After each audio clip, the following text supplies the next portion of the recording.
तदवठिदं सहावे दव्वं दव्वस्य जो हि परिणामो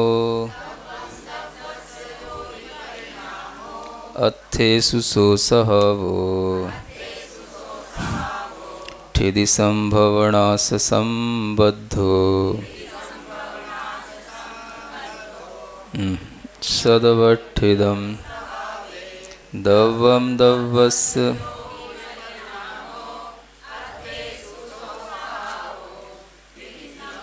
नाश संबद्धो।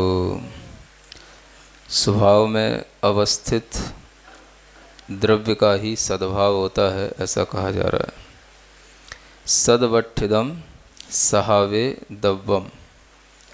द्रव्य क्या है कि जो अपने स्वभाव में हमेशा स्थित रहे, उसी को द्रव्य कहते हैं।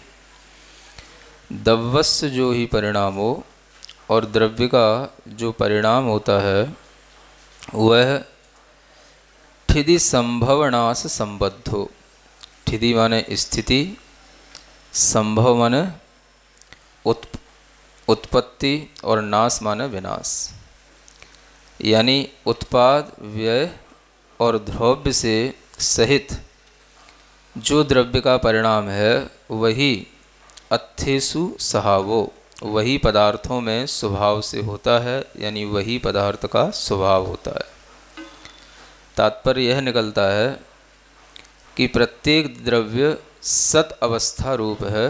सत माने अपने अस्तित्व में हमेशा रहता है, और जैसे द्रव्य अपने स्वभाव से हमेशा अवस्थित रहता है, वैसे ही उसका जो सत स्वभाव है वह भी हमेशा अवस्थित रहता है।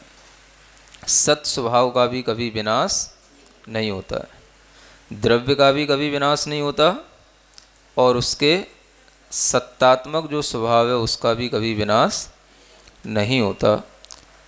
उस द्रव्य का जो भी परिणमन हमें दिखाई देता है, वह परिणमन, वह परिणाम, उसके अंदर जो उत्पाद, व्यय और द्रव्य चलते रहते हैं, उन्हीं के माध्यम से उसका वह परिणमन चलता रहता है।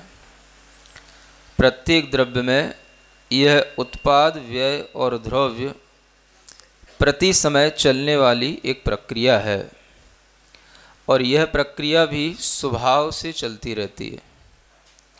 उत्पाद का मतलब एक नया प्रोडक्शन होना, व्यय का मतलब पिछली वाली किसी स्थिति का डिस्ट्रक्शन होना, नाश हो जाना, और उसी द्रव्य में वह दोनों चीज़ें होना, तो द्रव्य उन दोनों स्थितियों में बने रहना, जिसको उसकी परमानेंसी कह सकते हैं, कि वह द्रव्य जो है वो द्रव्य है, और वह उत्पाद और व्यय इन दोनों के साथ में हमेशा बना रहता है। द्रव्य की ये तीनों ही स्थितियां हर समय चलती रहती हैं। कोई भी द्रव्य हो, हर द्रव्य में प्रति समय उत्पाद, व्यय, द्रव्य चल रहा है। शुद्ध आत्मद्रव्य में भी चलता है, अशुद्ध आत्मद्रव्य में भी चलता है, पुद्गल परमाणुओं में भी चलता है, पुद्गल के स्कंधों में भी चलता है। उत्पाद, व्यय और द्रव्य का यह परिणमन निरंतर बना रहता है। अब संसारी जीव की स्थिति देखी जाए तो संसारी जीव में हमेशा एक तो आत्मा का अपना स्वभावगत जो भाव है, उसके कारण से हमेशा उत्पाद, व्यय, द्रव्य रूप परिणमन चल रहा है, और उसी आत्मा में कर्म के उदय के कारण से भी द्रव्य, उत्पाद और विनाश स्वरूप ये तीनों प्रकार का परिणमन चलता रहता है। आत्मा में अगर हम देखें तो हर समय एक नई पर्याय का उत्पाद होता है, पुरानी पर्याय हर समय नष्ट हो रही है, और उसी समय पर वह द्रव्य ज्यों का त्यों बना रहता है।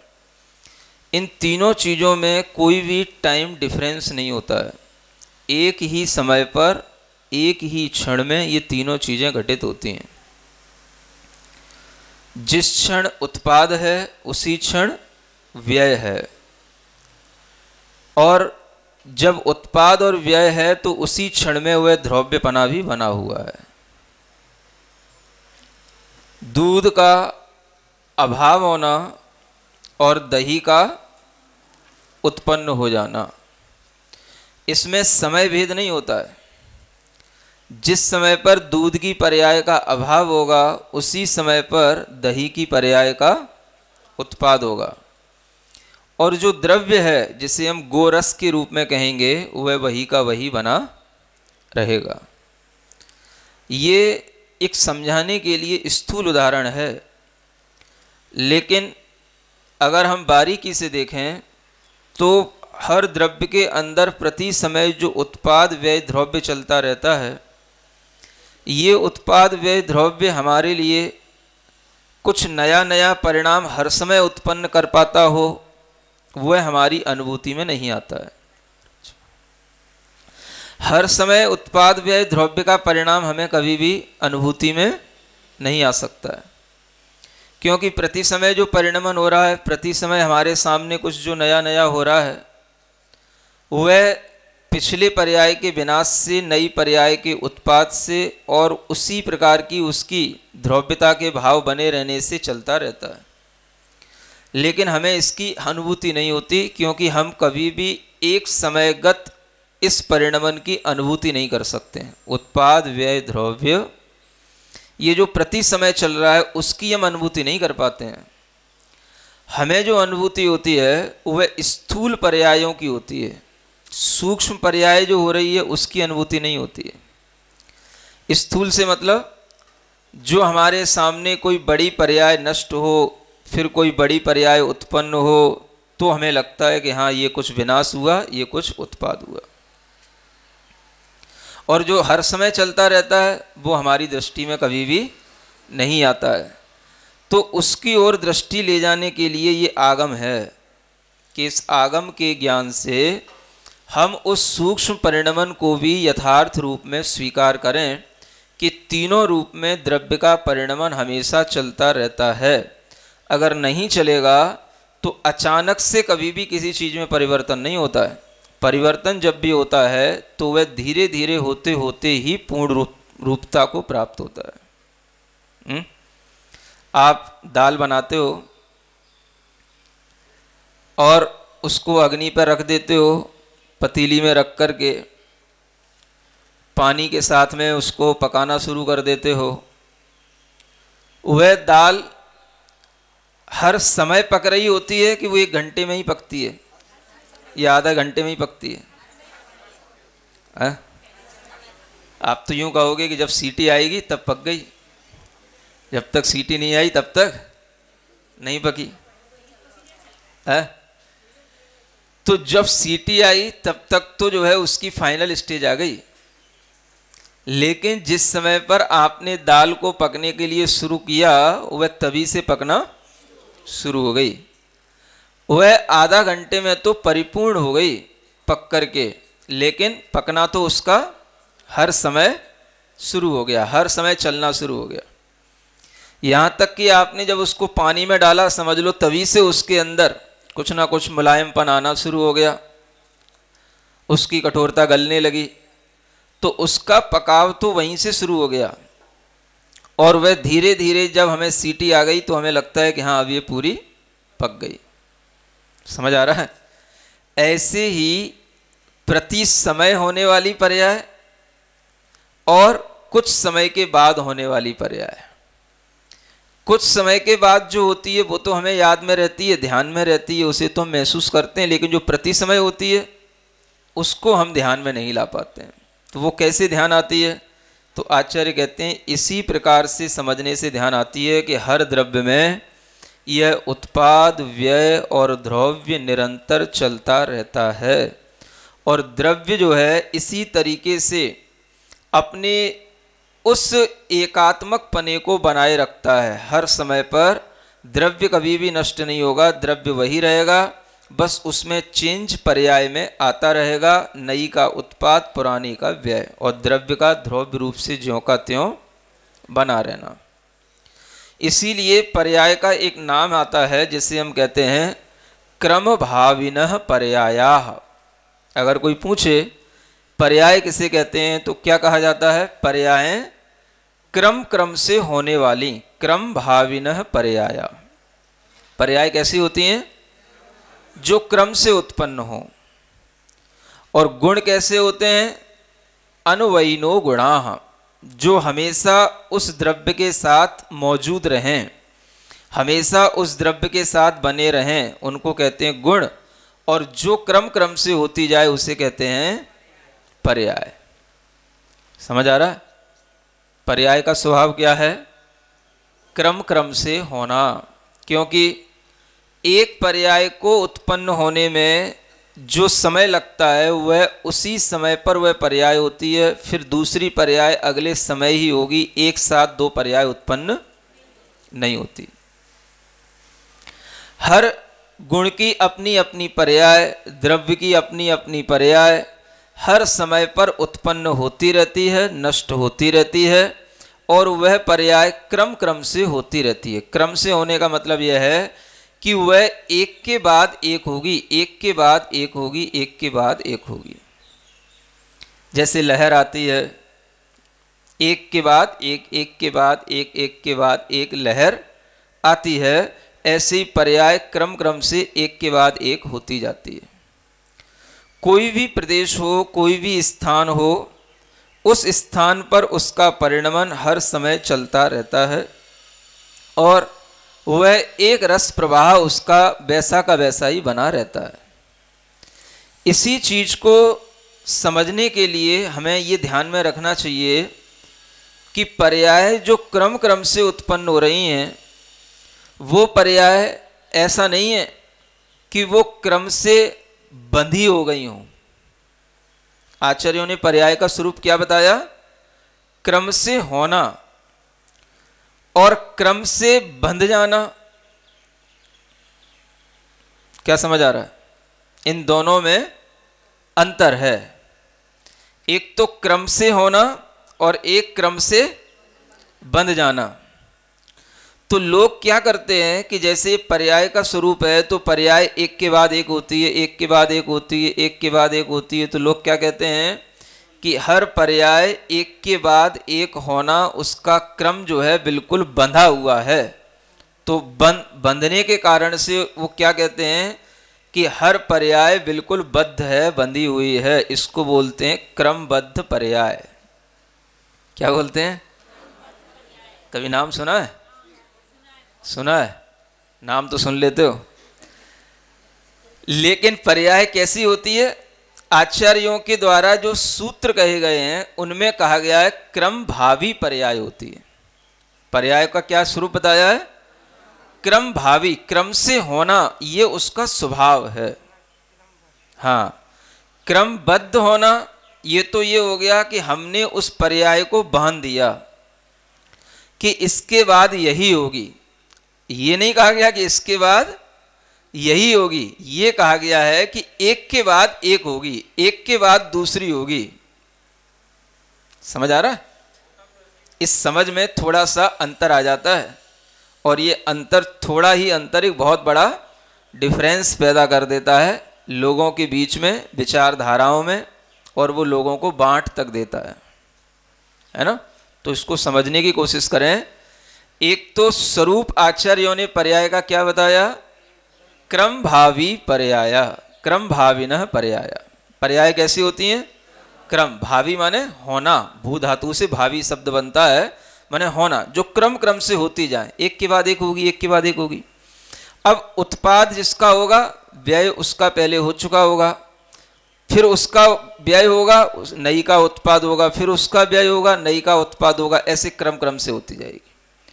और अगर हमने यूं कह दिया कि क्रमबद्ध पर्याय, तो क्रमबद्ध का मतलब हो गया हर पर्याय अपने क्रम से बंधी हुई है, एक के बाद वही आएगी जिसको आना है, कोई दूसरी नहीं आ सकती है।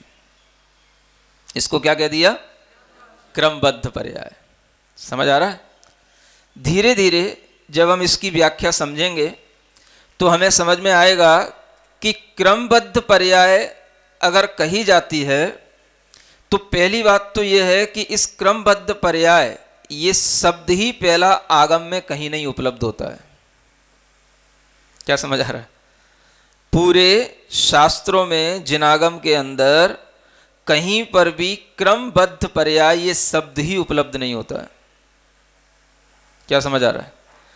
उसका हम तरह तरह से अपने लिए भाव निकाल लेते हैं कि देखो ये लिखा है इसलिए इसका भाव ये होना चाहिए, ये लिखा है इसलिए इसका, लेकिन ये शब्द कहीं नहीं है। कौन सा शब्द? हाँ, लेकिन ये शब्द मिलेगा आपको, क्रम भाविनः पर्याय। शास्त्र लिखे हुए हैं, वो शास्त्र क्रमबद्ध पर्यायों के आचार्यों ने नहीं लिखे हैं। कोई भी आचार्य का प्रणीत शास्त्र बता दो जिसमें लिखा हुआ हो कि क्रमबद्ध पर्याय होती है। ना तो आचार्यों ने शास्त्रों में कहीं क्रमबद्ध पर्याय शब्द का उल्लेख नहीं किया है, तो क्रमबद्ध पर्याय के ऊपर शास्त्र लिखा होना तो और बड़ी बात हो गई। वो तो आचार्यों का है ही नहीं। आप देखना, क्रमबद्ध पर्याय नाम का कभी आचार्यों ने कोई शास्त्र नहीं लिखा, तीर्थंकरों ने अपनी वाणी में कोई क्रमबद्ध पर्याय का उल्लेख नहीं किया। ये सब हमने अपनी दिमाग से नई नई चीज़ें पैदा की, ज़्यादा सोचने समझने के कारण से, और हमने फिर उन टाइटलों के ऊपर नए नए शास्त्र निर्मित कर लिए। अभिप्राय जहाँ पर जैसा मिला हमने उसको संकलित किया, क्योंकि आगम में अभिप्राय तो सब तरीके का मिलेगा।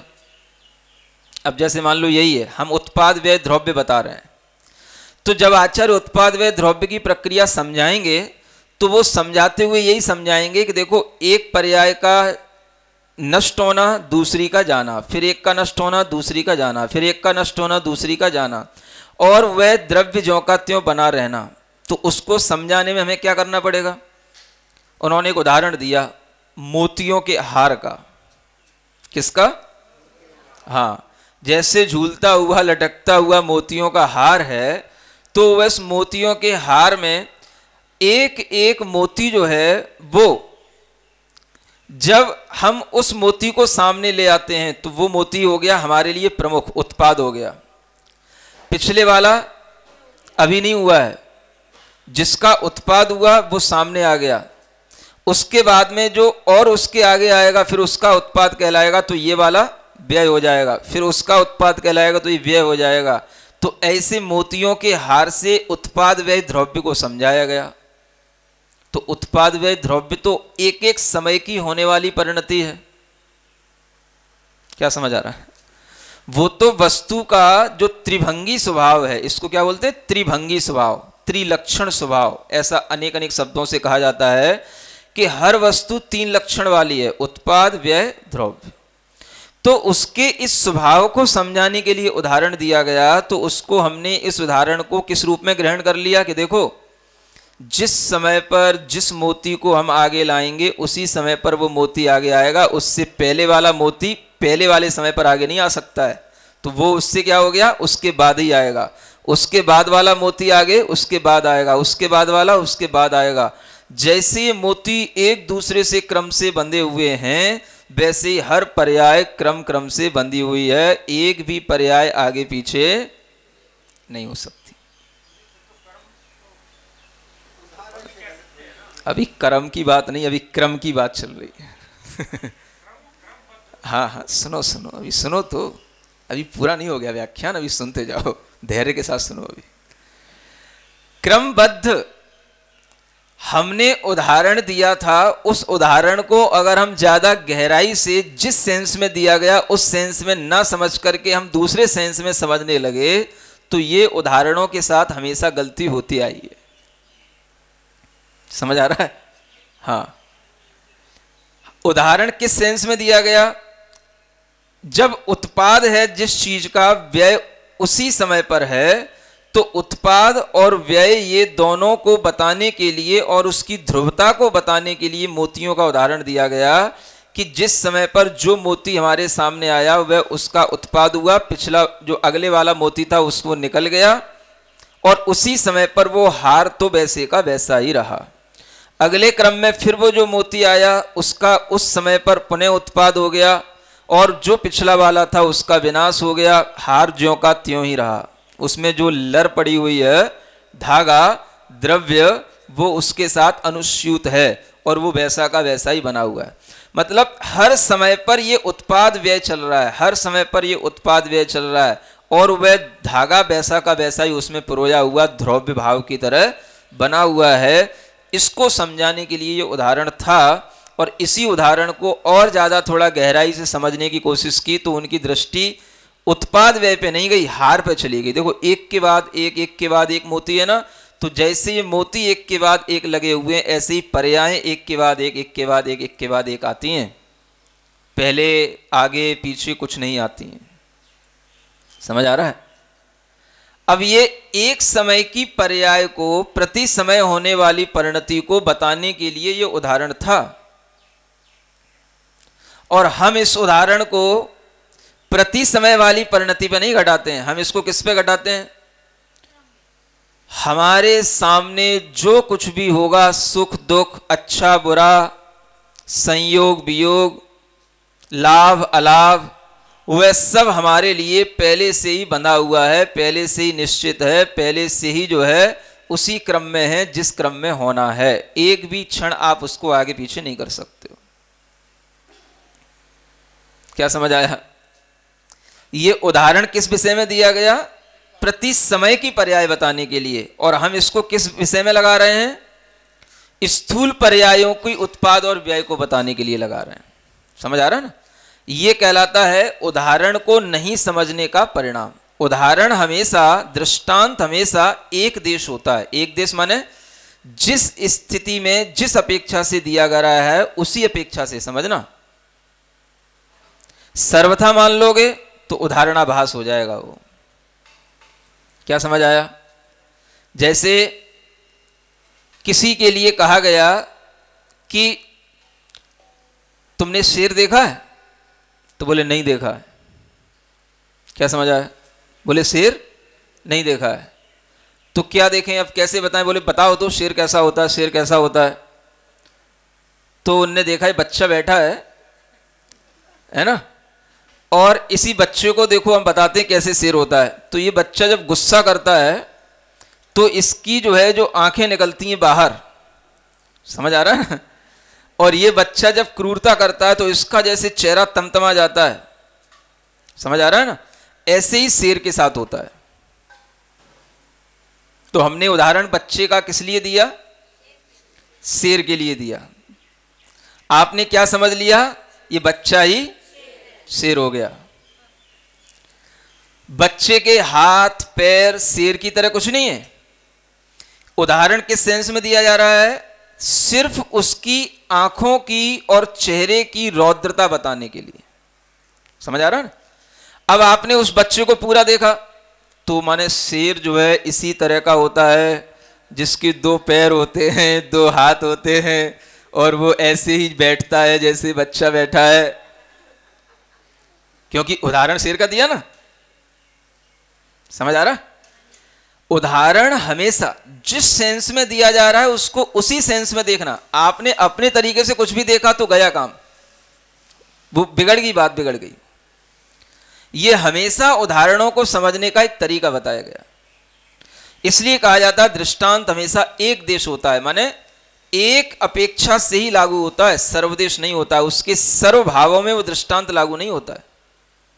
हमने कितनी बात बताने के लिए कि जब वो बच्चा गुस्सा करता है तो जैसे उसकी रौद्र भाव होते हैं ऐसे ही रौद्र भाव शेर के होते हैं।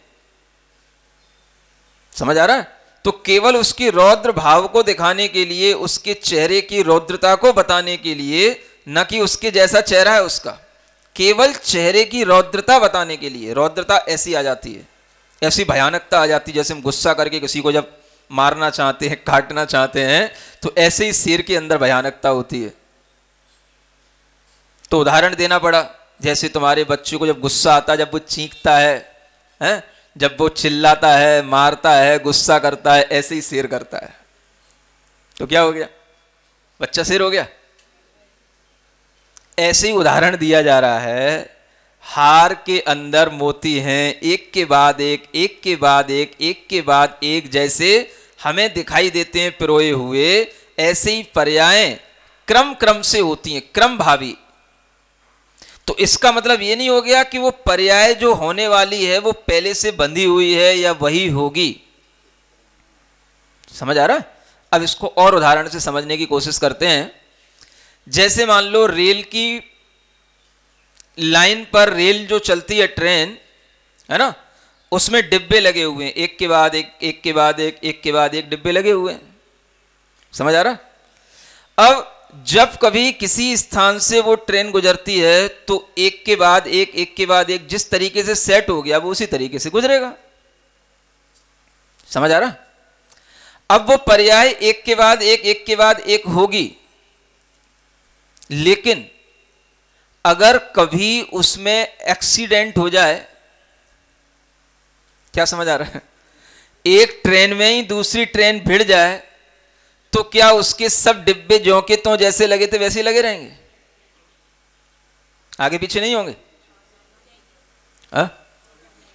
और जब दोबारा सेट करेगा वो, तो भी आगे पीछे कर सकता है। एक स्टेशन से दूसरे स्टेशन पर जाने के लिए उसने पहले जैसे ट्रेन के डिब्बों की सेटिंग कर रखी है, चलना शुरू कर दिया, रास्ते में कुछ भी उसके मन में विचार आया, घटना घटी, और फिर जो है वो डिब्बे आगे पीछे हो गए, तो फिर उसने सेट कर दिए, तो क्या वो फिर वो वैसे के वैसे ही सेट बने रहे? अनुक्रम और व्यतिक्रम, ये दो शब्द ही बताते हैं कि हर चीज अनुक्रम से भी होती है और व्यतिक्रम से भी होती है, ऑर्डरली भी होती है और डिसऑर्डरली भी होती है। इसको हम क्या बोलते हैं?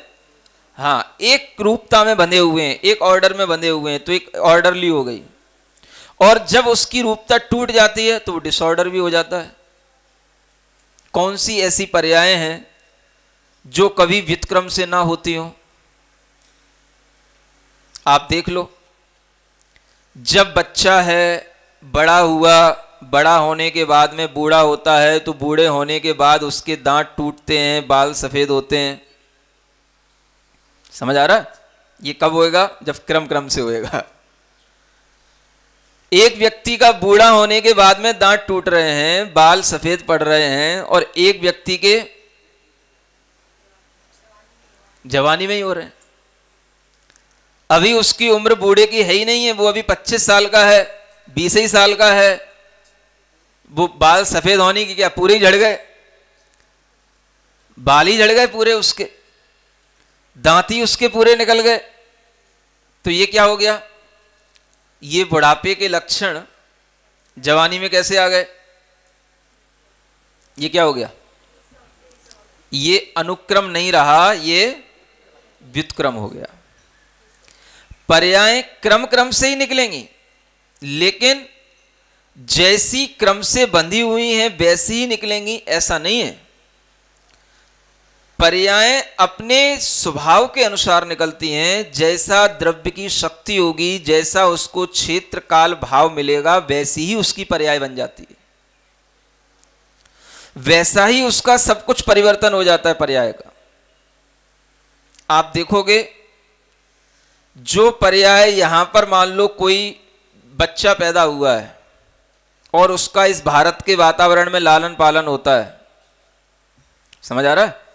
उसके माता पिता उसके यहां पर उसको पालना करते हैं, उसका पालन करते हैं, तो उसका रंग रूप, उसके बोलने चालने की स्टाइल, सब कुछ यहां की होगी। समझ आ रहा? और वही बच्चा जब किन्हीं ठंडे देशों में, इधर इंग्लैंड की तरफ, लंदन की तरफ, इधर उसको रखा जाए, वहां पर उसका पालन पोषण हो, तो आप देखो उसका रंग रूप, उसका बोल चाल, सब कुछ उसकी पर्याय अलग तरीके की होंगी। अगर वही बच्चा यहां पर पाला जाता तो उसके अंदर कैसी पर्याय निकलती? भारतीय जैसा ही उसका जैसा शरीर होता है, सामान्य भारतीय लोगों का जैसा शरीर होता है वैसा ही वो दिखाई देता, वैसा ही उसका रंग रूप बनता चला जाता। और हमने उसको यहां पालन ना करके कहां पालन कर लिया? उसका इंग्लैंड में उसका पालन किया। समझ आ रहा है? अब वहां उसका चेहरा देखो कैसा हो जाता है, अलग ही टाइप की उसके ऊपर सफेदी छा जाती है, नहीं होती? अलग ही उसकी त्वचा में एक कोमलता आ जाती है, अलग ही उसका पूरा शरीर जो है एक अलग ही जो है कहना चाहिए स्पर्श गुण के साथ में और अलग ही रूप रंग के साथ में हो जाता है। जो बच्चे की पर्याय यहां पलता यहां निकलती, हमने उस पर्याय को बदल दिया कि नहीं बदल दिया? वो कहां निकली और वहां निकली तो वैसी ही निकली। किस कारण से निकली? उसका द्रव्य क्षेत्र काल भाव जैसा मिला वैसा उसकी पर्याय में परिवर्तन आ गया। नहीं होता?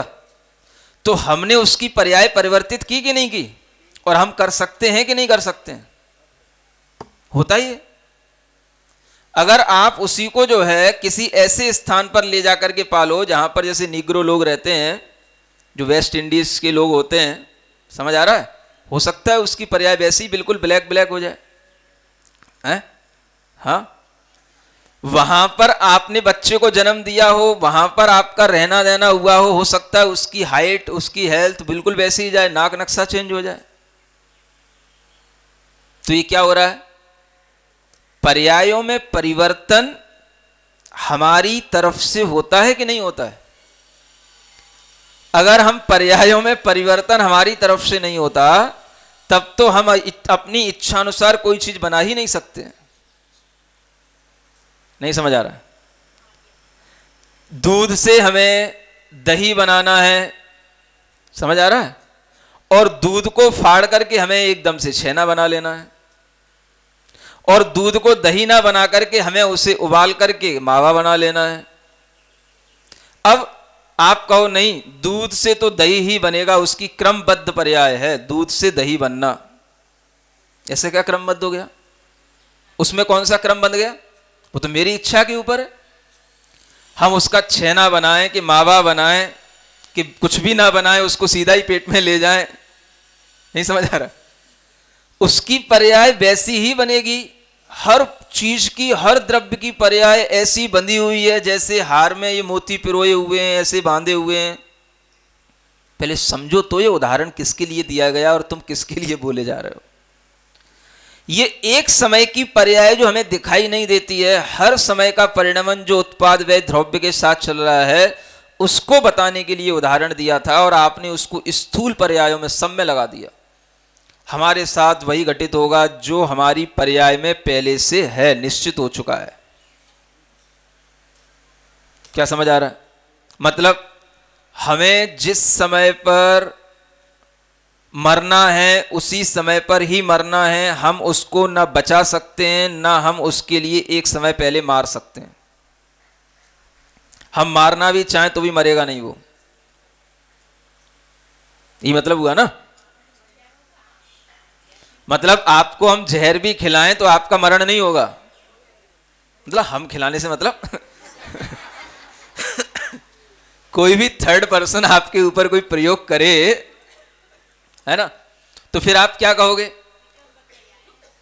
नहीं, वो ऐसा ही होना था इसलिए आपने जहर खा लिया और आपका आकस्मिक मरण हो गया, अकाल में मरण हो गया। वो मरण उसी समय पर होना ही था।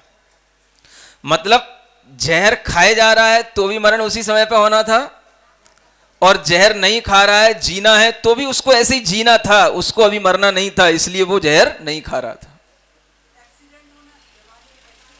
किसी भी चीज में समझने के लिए किसी भी चीज में लगा सकते हो ना।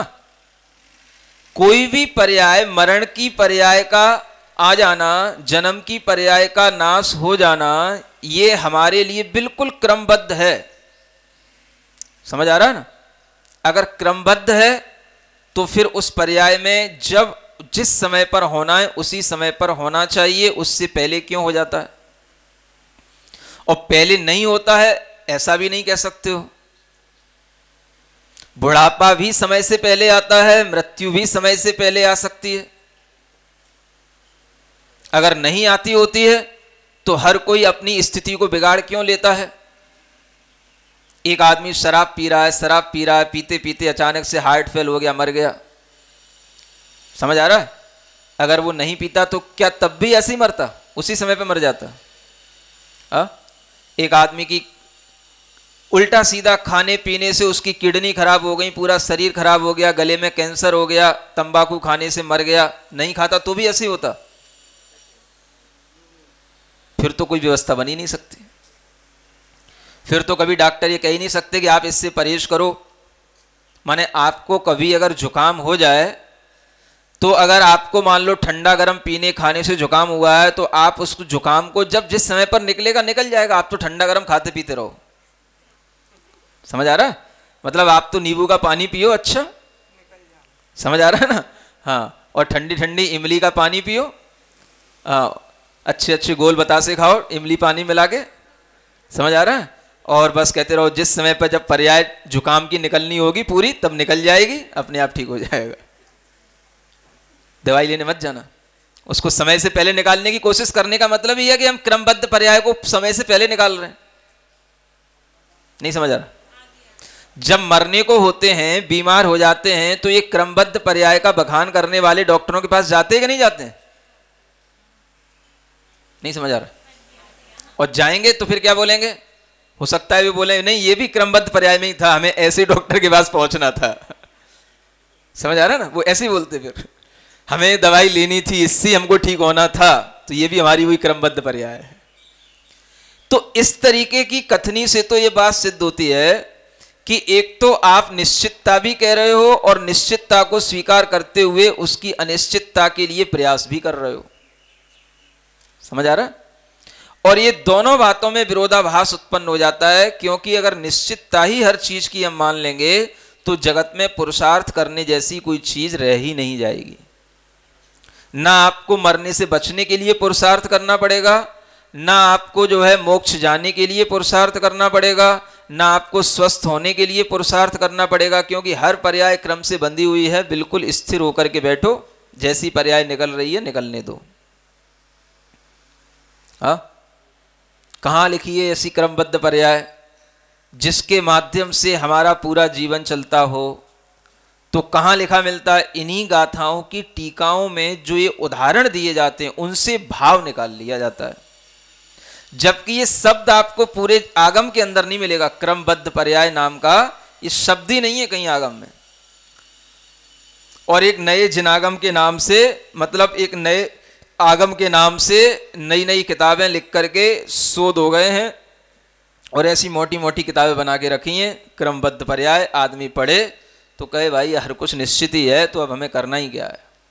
और उदाहरण बस भाई एक दो गिने चुने, वो महावीर भगवान वाला मरीचि के जीव, वो उदाहरण जब मरीचि का जीव आदिनाथ भगवान के समोसरण में था तो भगवान ने अपने ज्ञान में देखा कि ये 24वां तीर्थंकर होगा, तो बस वो होना था तो वही होगा।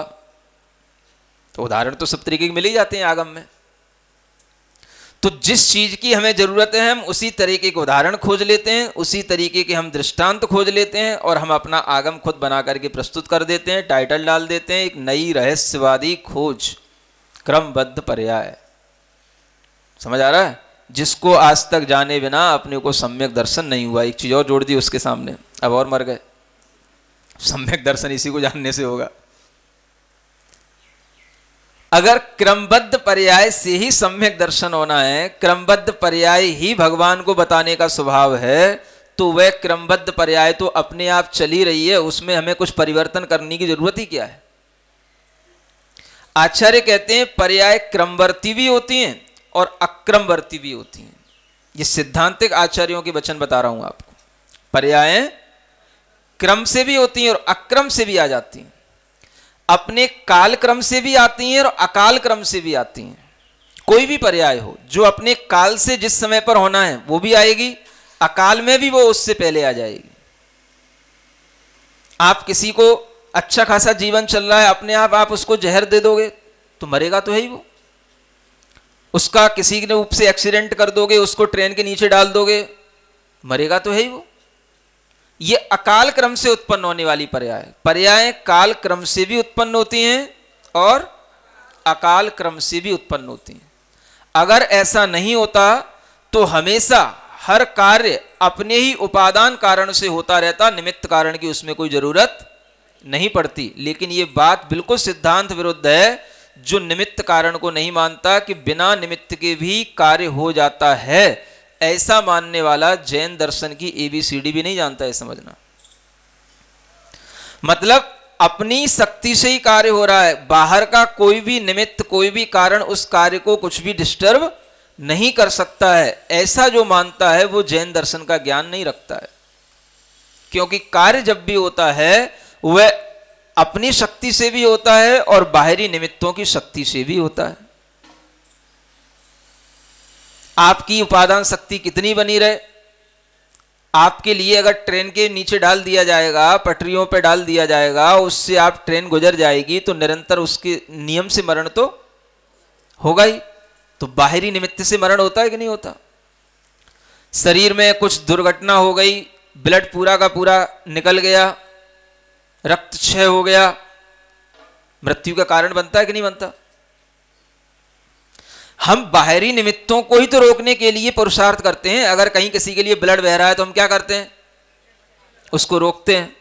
अब बहने दो भाई, उसकी जो पर्याय जैसी आनी है आती रहेगी, फिर उसकी सर्जरी की, डॉक्टरी की कहीं कोई जरूरत ही नहीं रह जाएगी। फिर तो कोई भी कार्य होता है बाहरी कारणों से भी होता है और भीतरी कारणों से भी होता है। भीतरी कारण को उपादान कारण कहते हैं, जो आत्मा का अपनी शक्ति से जुड़ा हुआ कारण होता है, और बाहरी कारण को निमित्त कारण कहते हैं। और अगर हम एक ही क्रमबद्ध पर्याय को मानते हैं तो सिर्फ काम उपादान कारण से होगा, निमित्त कारण से नहीं होगा। और यही सिद्ध करने के लिए ये दूसरी खोज की गई, क्योंकि जिन लोगों को निमित्त कारण नहीं मानना है तो वो उसी की पुष्टि करने के लिए क्रमबद्ध पर्याय की खोज की गई। क्या समझ आ रहा है। ये सब इस तरीके के मतलब एक जालसाजी जिसको बोलते हैं, ऐसे काम होते हैं। जैसे हमने एक झूठ बोला, अब हमें एक झूठ को सिद्ध करना है, तो एक झूठ को सिद्ध करने के लिए हमें कोई दूसरी थ्योरी और लानी पड़ेगी, जिसके कारण से हमारा पहला वाला झूठ जो है अपने आप उससे सिद्ध हो जाए। तो हमारा एक नियम बन गया कि हर कार्य अपने उपादान से होता है, निमित्त उसमें कुछ नहीं करता है। ये पहले एक नियम बना लिया। अब इस नियम की पुष्टि कैसे होगी, तो क्रमबद्ध पर्याय से होगी, क्योंकि क्रमबद्ध पर्याय में निमित्त का कोई काम नहीं है। जो काम होना है वो अपने निश्चित है, अपने ही शक्ति से, अपने उपादान से होना है, बस। तो एक दूसरा सिद्धांत खोज लिया गया। और वो कहां से खोज लिया, तो आचार्यों के इस अनेकांत आगम की वाणी में सब मिलता है। आपको जैसा भी एकांत चाहिए वो मिल जाएगा, और केवल एकांत चाहिए तो भी मिल जाएगा, और अनेकांत चाहिए तो भी मिल जाएगा। ये भी रेफरेंस मिल जाएंगे आपको। जम जस जम्मि देसे जेड़ विहाणेण जम्मि कालम्मि। समझ आ रहा है। मरणम वा जीविदम वा दिट्ठो जिड़िंदिंदो इंदो वा। जिस देश में, जिस काल में, जिस विधान से आपका जन्म और मरण जिनेंद्र भगवान ने देखा है वह वैसे ही होगा। यह भी लिखा हुआ मिलेगा आगम में। समझ आ रहा है। लेकिन अगर हम इसको अपने इसी निश्चय एकांत पक्ष को या क्रमबद्ध पर्याय की पुष्टि में इस उदाहरण को डाल देंगे तो यह भी हमारा एक छल होगा। आचार्यों ने सब लिखा है। जैसे वस्तु का वर्णन किया जाता है, वस्तु नित्य भी है, अनित्य भी है, एक भी है, अनेक भी है। ऐसे ही काम भाग्य से भी होता है, पुरुषार्थ से भी होता है, निश्चितता से भी होता है, अनिश्चितता से भी होता है। हर तरीके की बातें हैं अनेकांत दर्शन में। लेकिन हमने अपने तरीके की बातें सब निकाल ली, तो हमने एक अलग से अपना एकांत मत और इकट्ठा करके बना दिया उसको। ये गाथा भी मिल जाएगी आपको। समझ आ रहा है। अनेकांत को जानने वाले भी इस गाथा को पढ़ते हैं, और क्रमबद्ध पर्याय की पुष्टि करने वाले भी इसी गाथा को। जम जस जम्मि देसे, जो जिसके लिए जिस देश में, जेण विहाणेण जम्मि कालम्मि, जिस विधान से जिस काल में होना होता है वह होता ही है। जन्मम वा मरणम वा, जैसा जन्म जैसा मरण जिनेंद्र भगवान ने देखा है वैसा ही होगा। समझ आ रहा है।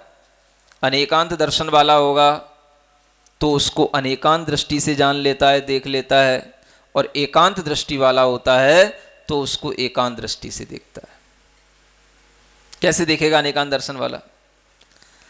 जिस दिशा में, जिस समय पर, जिस विधान से जन्म अथवा मरण होना है, तो वहां आचार्य ये अगली गाथा में बताने वाले हैं कि तुम अपनी रक्षा करने के लिए, समझ आ रहा है। अब इसके अगले वाली जो गाथा है उस अगले वाली गाथा में ये लिखा हुआ है कि तुम ऐसा नियत मान करके अपनी रक्षा करने के लिए देवी देवताओं से प्रार्थना मत करो कि मेरा जन्म बचा लो, मुझे जो है मंत्र तंत्र दे करके बचा लो।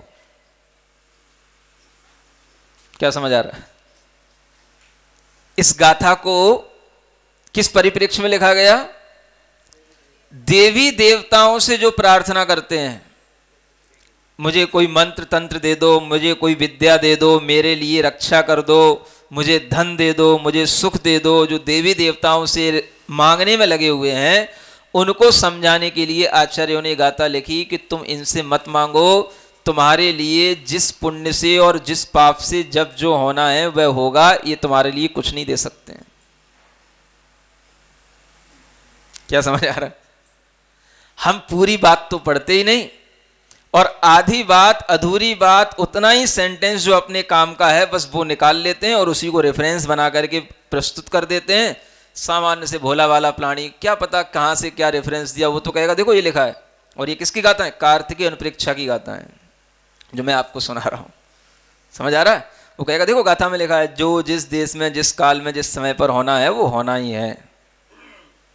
अब ना आगे की बात मालूम, ना उसका संदर्भ मालूम कि किस कारण से वो लिखा जा रहा है, बात पूरी हो नहीं पाई, अधूरी बात को बीच में प्रस्तुत कर दिया, और वो क्रमबद्ध पर्याय, इसके बिना तो कुछ होता ही नहीं है। और वही क्रमबद्ध पर्याय को जो मानेगा तो सम्यक दृष्टि होगा, और जो नहीं मानेगा तो बस ये अपनी तरफ से और उसमें आरोपित कर दिया।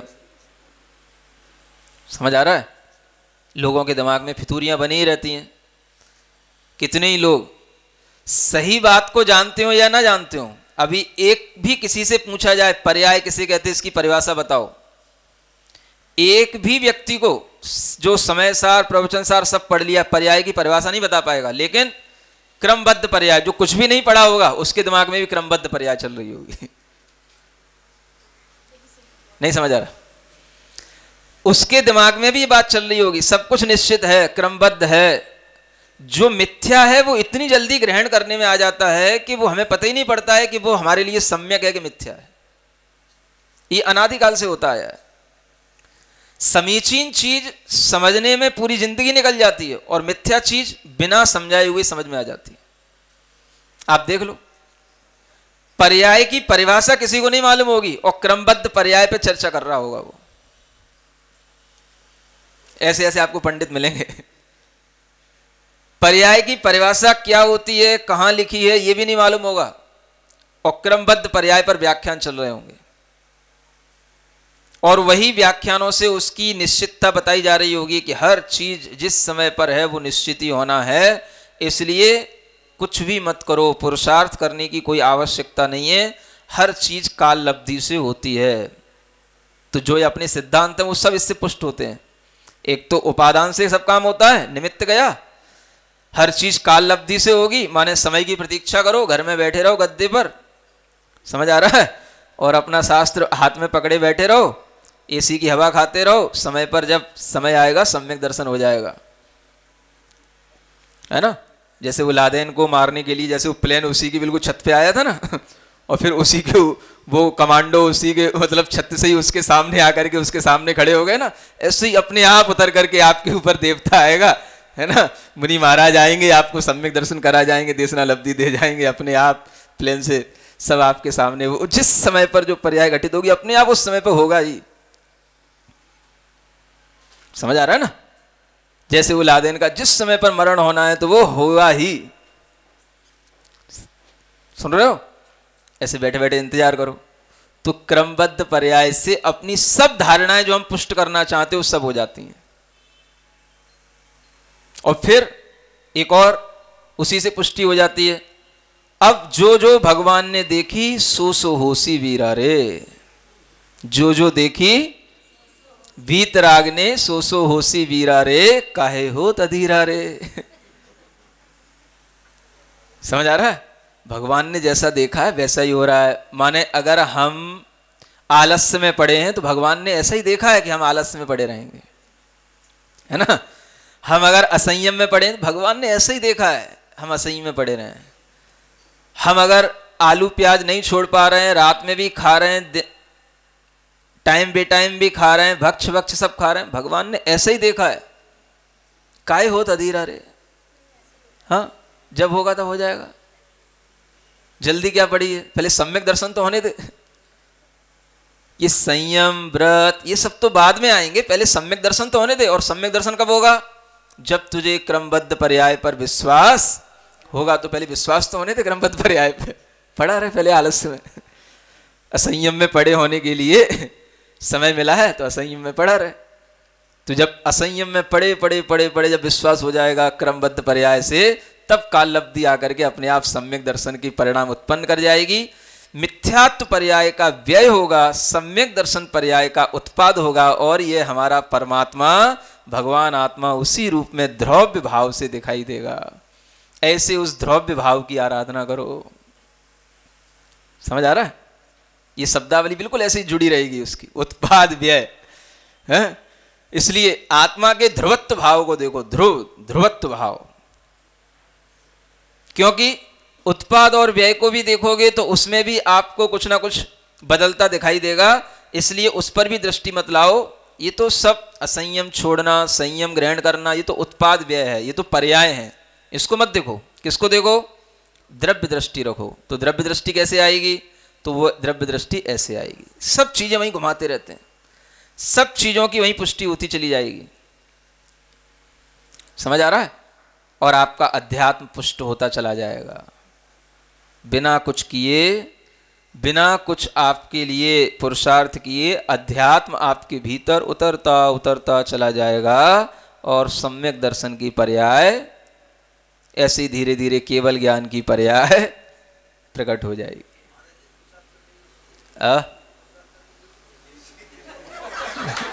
आप सो रहे थे क्या अभी तक जब इतना बताया जा रहा है? सो ही गए थे आप? ऐसा ही होता है।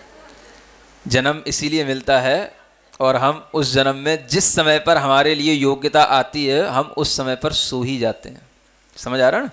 बात आगे की कहाँ से शुरू हुई, क्या ग्राउंड चल रहा है, ये हमें कुछ पता नहीं रहता। और जब हमारी नींद खुलती है तब हमें पता पड़ता है कि हमारी पर्याय पूरी हो चुकी, टाइम पूरा हो गया। समझ आ रहा है? ऐसे ही होता है हर व्यक्ति की जिंदगी में, ऐसा ही हो रहा है। इसलिए समझने की कोशिश करो। हमारे अंदर जो अनेक भ्रम फैलाए गए हैं, वो भ्रमों का आगमोक्त शास्त्रों से कहीं कोई उल्लेख नहीं मिलता, उसकी कोई पुष्टि नहीं होती। तमाम धवला, जय धवला, महाबंद आदि सिद्धांत शास्त्र हैं जो महान आचार्यों ने लिखे हैं, और स्वयं आचार्य कुंदगुंद के भी अध्यात्म ये जो शास्त्र हैं उनमें कहीं पर भी इस तरह के निश्चय एकांत का, क्रमबद्ध पर्याय का, और हर पर्याय निश्चित है, ऐसे इस निश्चितवाद का कहीं पर भी कोई उल्लेख नहीं है। और इस उल्लेख को जो व्यक्ति एकांत रूप से प्रस्तुत करता है वो अनेकांत को भी एकांतिक रूप से बना करके उसको तोड़ मरोड़ रहा है। ये समझना। समझ आ रहा है? अब धर्म क्या है? अनेकांत स्वरूप है। उसको अगर हम एक नियतिवाद पर ले गए तो ये सब कहाँ चला गया? ये सब नियतिवाद है। ये समझ आ रहा है? मिथ्यावादों में 363 मत हैं, उनमें एक नियतिवाद भी एक मत के रूप में आता है। तो ये उसी की ओर ले जाने वाली प्रक्रिया चल रही है। इसलिए जिन लोगों को कुछ भी ABCD नहीं आती, उत्पाद व ध्रुव नहीं जानते, पर्याय गुण क्या होता ये नहीं जानते, उनसे भी क्रमबद्ध पर्याय की प्रश्न सुन लो। हमसे भी पूछ बैठेंगे, महाराज बताओ तो ये क्रमबद्ध पर्याय क्या होती है? जब पर्याय निश्चित ही है तो फिर आप ये सब क्यों पुरुषार्थ कर रहे हैं? समझ आ रहा है? अब हम उन्हें क्या पढ़ाएं, क्या समझाएं, जिन्हें गुण और पर्याय की परिभाषा भी नहीं मालूम, वो भी क्रमबद्ध पर्याय जैसी बातें कर रहे हैं। तो अपनी स्थिति देखो कि हम कितने भटके हुए हैं और दूसरों को भटकाने में कितने कारण बन रहे हैं। समझ आ रहा है? अगर हम अच्छा नहीं भी सीख पाते हैं तो हमें गलत कभी भी नहीं सीखना चाहिए। समझ आ रहा है? अच्छा भोजन करने को नहीं भी मिले तो भूखे रहना अच्छा है, लेकिन जहर खाना अच्छा नहीं होता है। इसी तरीके से अनेकांत के मर्म को अगर हम समझ ना पाए तो कोई बात नहीं, लेकिन एकांत धर्म को हमें कभी भी स्वीकार नहीं करना चाहिए। ये नियतिवाद एक ऐसा ही एकांतवाद होता है जिसके माध्यम से हम पुनः मिथ्यात्व में ही गिर पड़ते हैं। समझ आ रहा है? तो वही समझना है कि आचार्य यहाँ कह रहे हैं हर परिणाम जो वस्तु का स्वभाव है वो उत्पाद व्यय द्रव्य के साथ चलता है, लेकिन उसका उत्पाद व्यय द्रव्य कितने कारणों से बदल जाता है, मतलब पर्याय तो उत्पन्न होगी लेकिन उसके ऊपर प्रभाव कितनी चीजों का पड़ता है, ये सब जो है आगे के सिद्धांत में बताया जाएगा। यहां तो केवल उस वस्तु का एक सामान्य स्वभाव बताया जा रहा है? नहीं तो फिर कर्म का उदय की व्यवस्था ही, द्रव्य के परिणमन की व्यवस्था ही बिगड़ जाएगी, हम कुछ भी नहीं करेंगे फिर तो। मतलब अगर आपके लिए ये कागज भी बनाना तैयार हुआ है तो ये बिना बनाए अपने आप बन जाएगा, जब जिस समय पर इसके कागज के परिणमन की योग्यता ही कागज बन जाएगा। कोई भी चीज एक युक्ति से भी सोचने वाली बात होती है ना, कि अगर हम किसी चीज को मार रहे हैं तो वो लॉजिकली फिट बैठती है कि नहीं बैठती है, वो लॉजिक ही तो युक्ति कहलाते। तो हम किसी चीज को अगर समझ रहे हैं कि जब हमारे लिए जो होना है तो होना ही है, फिर आंखों पर चश्मा लगाने की जरूरत नहीं है। आपकी आंखें खराब हो गई माने हो गई, अब फिर आंखों से कैसे दिखने लगा जब आंखों से पहले बंद हो गया था? क्या समझ आ रहा है? आपकी पर्याय तो वही निकली थी कि आंखें हमारी अब दिखना कम कर दी, अब फिर आपने चश्मा लगा लिया और फिर दिखने लग गया। पर्याय तो आपकी वही निकलनी चाहिए थी जो दिखने नहीं वाली थी, और फिर दिखने वाली पर्याय निकलने लग गई। तो ये आपके पुरुषार्थ से कुछ बदल रहा है कि नहीं बदल रहा है? फिर तो इसमें क्रमबद्ध क्या हो गया? फिर कहोगे नहीं चश्मा लगाना भी वही क्रमबद्ध में आता है, ये तो फिर बेफिजूल की बात हो गई, है ना? तो इसको समझो कि ये जो उदाहरण दिया गया है प्रवचन सार में आचार्य अमृतचंद जी ने, उस एक हार के उदाहरण को इन्होंने अपना उपहार बना लिया है कुछ लोगों ने, है ना? बस वो एक एक मोती जैसे क्रम क्रम से पिरोया हुआ है, मोती एक दूसरे का उल्लंघन नहीं कर सकता। तो वहां आचार्य ये बता रहे हैं कि एक एक पर्याय एक एक क्रम से होती है, माने एक एक समय पर होती है। पर्याय कभी भी जैसे उत्पाद और व्यय है वो दोनों एक साथ होंगे, एक ही समय पर एक साथ होंगे।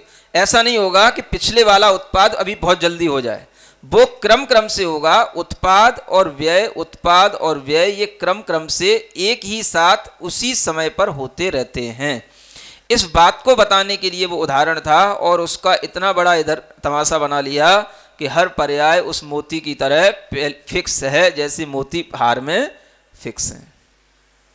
समझ आ रहा है? और आपको यही उदाहरण मिलेगा। क्रमबद्ध पर्यायी किताबें पढ़ लेना, है ना? नहीं पढ़ना तो ज़्यादा अच्छा रहेगा हमने पढ़ा दिया उतना ही बहुत है। सब पहले पढ़ी हुई है, यही उदाहरण है ना? यही उदाहरण था ना? हाँ हाँ ठीक है। पर्याय और गुण में ध्रुव ध्वंस जन्मा, धारा प्रवाह सुद्रव्य का निज स्वभाव कहें विमोही, स्थित द्रव्य। आज के लिए इतना ही ठीक है, 2 मिनट सीधे बैठते हैं, आंखें बंद। ओम अरहम नमः।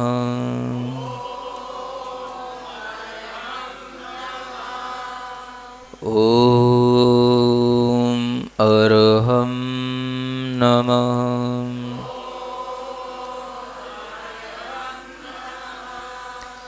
ओम अरहम नमः।